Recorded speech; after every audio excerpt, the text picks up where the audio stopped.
যেই মুমিনের মধ্যে 7টা গুণ থাকবে ওই মুমিন কোশ্চিনকাল আল্লাহর আশিক হতে পারবে না, আমার নবীর আশিক হতে পারবে না। এই 7 গুণে গুণান্বিত যদি কোনো মুসলমান থেকে থাকো, আজকে থেকে তওবা করে নাও, আর জীবনে এই 7 গুণে গুণান্বিত থাকবো না। আল্লাহ তাআলা তোমার ঈমানটাকে পাক্কা বানায় দিবেন, তোমার ঈমানটাকে আল্লাহ মজবুত বানায় দিবেন।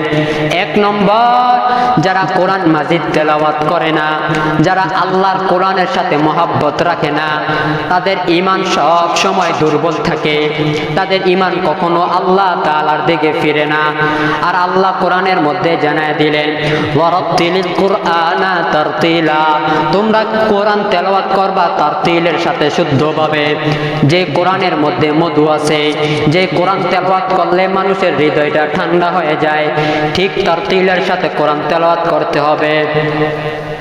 2 নম্বর, যারা গরিব মিসকিনকে দান করে না, গরিব মিসকিনদেরকে খাওয়ায় না, আল্লাহ বলে আমি আল্লাহ তাদের ঈমানটাকে দুর্বল রাখি।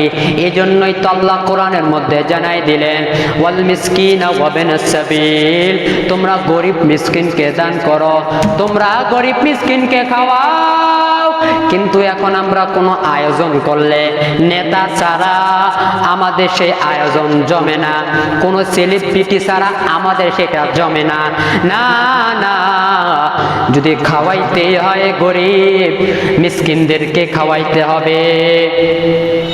3 নম্বর, নামাজ পড়তে হবে মনোযোগের সাথে। অমনোযোগী হয়ে যদি তুমি নামাজ পড়ো, এই নামাজ আল্লাহর কাছে কবুল হবে না, এই নামাজটা আল্লাহ তাআলার দরবারে যাইবে না। তাই নামাজ পড়তে হবে, একেবারে আল্লাহর সামনে দাঁড়াইতে হবে, একেবারে বিনয়ের সাথে আল্লাহর সামনে দাঁড়াইতে হবে। দুনিয়ার কোনো মুকাফেক্কিকে সামনে আনা যাবে না, তাহলেই তোমার ঈমানটাকে আল্লাহ মজবুত বানায় দিবে। 4 নম্বর, গুনার কাজ করলে আল্লাহর কাছে ছোট হইতে হবে, আল্লাহকে বলতে হবে, গো আল্লাহ আমার মতন গুনাহগার কেউ নাই, তুমি আমাকে মাফ করিয়া দাও, আমার মতন পাপী আর কেউ নাই, তুমি আমাকে ক্ষমা করিয়া দাও। আল্লাহর কাছে যদি তুমি এমনি বলতে থাকো, আল্লাহ তোমাকে ঈমান বাড়ায়া দিবেন। 5 নম্বর, যারা আল্লাহ থেকে বেমুখ হয়, আল্লাহর দিকে ফিরে না, আর আল্লাহ কোরআনের মধ্যে জানায় দেয়, উদউনি আস্তাজিব লাকুম, বান্দা তুই আমাকে ডাকবি, আমি আল্লাহ তোর ডাকে সাড়া দেব। আর এখন তো আমরা আল্লাহকে ডাকি না, এখন আমরা মাজারে যাই, এখন আমরা পীরের দরবারে যাই। যেই পীরের দরবারে গেলে বলে সন্তান পাওয়া যায়, ওই পীরও ভণ্ড, তুই নিজেও ভণ্ড। 6 নম্বর, যে ব্যক্তি মানুষকে উপকার করে খোটা দেয়, লোক না এরকম যে তোকে আমি উপকার করলাম, উপকার করি আবার খোটা দেয়, আল্লাহ বলে ওই লোকটার ঈমানও দুর্বল থাকবে। খোটাওয়ালা ব্যক্তির ঈমানটাকে আল্লাহ মজবুত করে না। তুমি মানুষকে উপকার করছো, আল্লাহ তোমার ঈমানটা বাড়ায় দিবে।